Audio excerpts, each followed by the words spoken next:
নমস্কার, আমি doctor Ananya Roy, consultant gynaecologist and laparoscopic surgeon.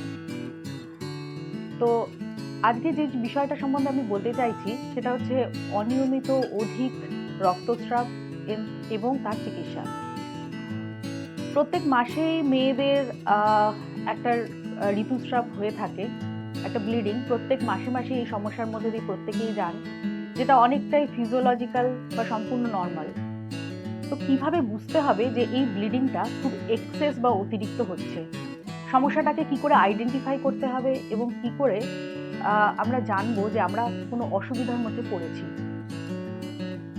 Access bleeding এটা কি করে বুঝবো?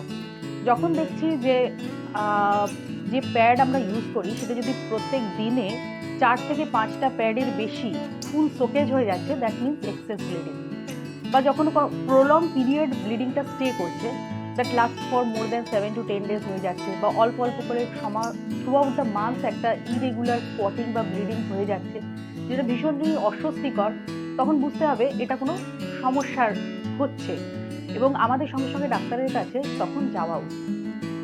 আবার যদি দেখি কখনো মনে হচ্ছে যে পেইন যেটা হয়ে থাকে সেটা সামান্য একটু মাইল্ড পেন, যেটা অনেকটাই ফিজিওলজিক্যাল বা নর্মাল, কিন্তু কখনো দেখা যায় যে ব্লিডিংটা শুরু হওয়ার অনেকদিন আগে থেকেই বেশ পেনটা শুরু হচ্ছে, পেনটা খুব অতিরিক্ত বা অস্বাভাবিক হচ্ছে, যেটা ডে টু ডে অ্যাক্টিভিটিটা অনেকটাই হ্যাম্পার করছে।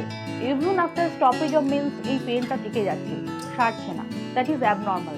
অ্যান্ড ওই সমস্ত ক্ষেত্রে মানে আমাদের অবশ্যই মেডিকেল অ্যাটেনশনটা নেওয়া দরকার এবং দেখা দরকার যে ঠিক কেন হচ্ছে।